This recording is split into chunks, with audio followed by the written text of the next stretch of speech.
Hey guys, কেমন আছো তোমরা? চলো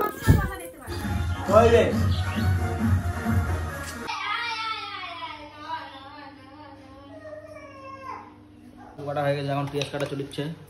পেঁয়াজ কাটছে, কাটা হলে এখন রান্নাটা বসাই দিতে হবে। কি তুই রান্না তো বাবা করবে, তুই কি করবি? তুই তো বসে খাবি। চল চল চল, দেখো মাংস কাটছে।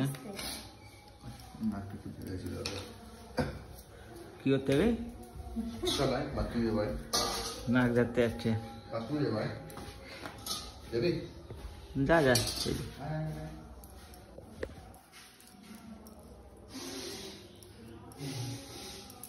ছোয়া তো ছোট ছোট করছিস কেন? আমাদের বাড়িতে লোক বেশি তো ওই জন্য। তুই আর তোর বাচ্চা খাবি নাকি ওটা? ছোট ছোট করে দিলে লবণ মশলাটা ভালো ঢুকবে। অনেক বড় বড় আছে না, দোকানের ব্যাপারটা আলাদা আর বাড়ির ব্যাপারটা একদম আলাদা। এই ব্যাপার।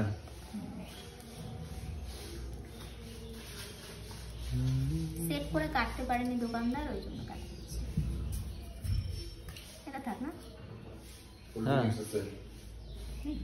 কি কাট দে কাট দে,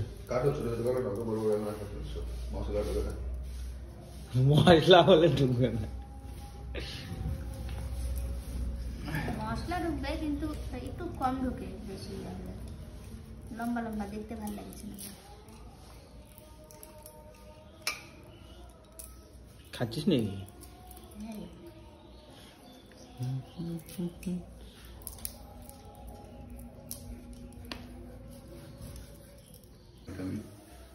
ছেলেটা এরকমই এরকমই একটু হাসি মজাক করে। তো গাইস দেখো, এখন মাংসটা মাখা হচ্ছে, এগুলো মাখছে।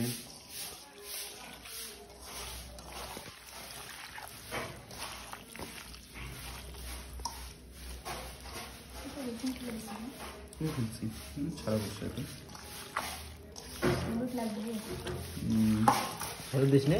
হলুদ লাগবে, লবণ লাগবে, তেল একটু লাগবে। তেল লাগবে, তেল আছে, তেল লাগবে না। লঙ্কার উপরে দিবা তো ঢালে দে।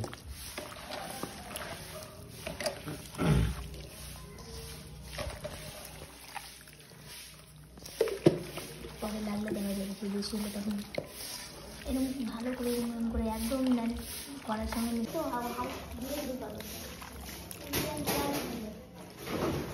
চাপাই চাপাই খেয়ে দে। যাবো খালে এটা না না,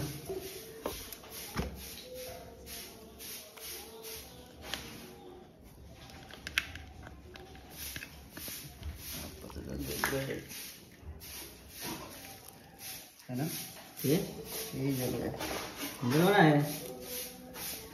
এক বাড়িতে চলবে, এক মিনিটে চলবে, 5 মিনিট চলবে। ইচ্ছা না রে, হাত মোটা আমাদের না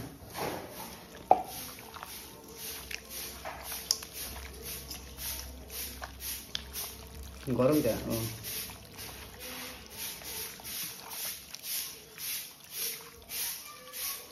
জল জল হয়ে গেল। পেঁয়াজের জল বাড়ে না বাবা, অত মাংস বাড়ে। মাংস থেকে গায়ে জল ছিল, জল ছিল না মাংসের মধ্যে অল্প। আরে মশলার মধ্যে জল ছিল। তোগুলোতে আমি গেল গেল কি দিয়েছি, সব দিতে হবে শেষ পর্যন্ত।